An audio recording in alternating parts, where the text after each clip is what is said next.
Hi friends, welcome back to rainbow world. ఈరోజు మనం చూడబోయే రెసిపీ నోరూరించే ఎంతో టేస్టీగా ఉండే నాటుకోడి ఇగురు. తప్పకుండా మీరు ట్రై చేయండి, చాలా టేస్టీగా ఉంటుంది. ఫస్ట్ చికెన్ని నీట్గా క్లీన్ చేసుకుని పక్కన పెట్టుకోవాలి. ఆ తర్వాత ఒక ప్యాన్ స్టవ్ మీద పెట్టుకుని ఆయిల్ వేసుకోవాలి. 1 kg చికెన్కి 3 మీడియం సైజ్ ఉల్లిపాయలు చిన్నగా కట్ చేసుకుని వేసుకోవాలి.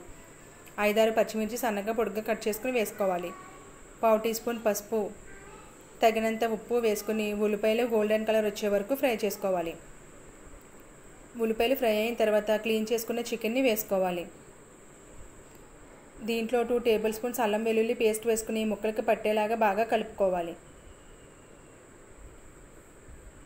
చికెన్ నుంచి వచ్చిన వాటర్ అంతా ఇంకిపోయే వరకు పైన మూత పెట్టేసి ఒక 1/2 అవర్ ఉడికించుకోవాలి. 1/2 అవర్ తర్వాత ఒకసారి మూత తీసి మరలా కలుపుకోవాలి. ఇంకా ఎక్సెస్ వాటర్ ఉన్నట్లయితే ఇంకొక 10 నిమిషాల పాటు ఉడికించుకోవాలి. ఆ తర్వాత తగినంత కారం వేసుకుని ఆయిల్లో ఫ్రై చేసుకోవాలి.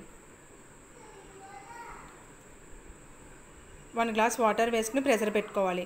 లేతగా ఉన్న చికెన్ అయితే 5 to 6 విజిల్స్ సరిపోతుంది. కొంచెం హాట్గా ఉన్నదైతే 10 to 12 విజిల్స్ రావాలి. విజిల్స్ వచ్చేలోపు మసాలాని ప్రిపేర్ చేసుకుందాం. మిక్సీ జార్లోకి 4 టేబుల్ స్పూన్స్ ధనియాలు, 3 టేబుల్ స్పూన్స్ జీలకర్ర, 2 టేబుల్ స్పూన్స్ గసగసాలు, 8 లవంగ మొగ్గలు, 3 యాలక్కాయలు, 2 ఇంచెస్ చెక్క వేసుకుని కొంచెం వాటర్ వేసుకుని మెత్తగా గ్రైండ్ చేసుకుని పక్కన పెట్టుకోవాలి. ప్రెషర్ వచ్చిన తర్వాత గ్రైండ్ చేసుకున్న మసాలాని వేసుకోవాలి.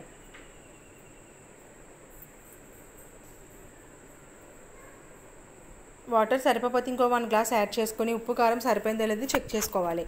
సరిపోతే ఇంకొంచెం యాడ్ చేసుకోవచ్చు.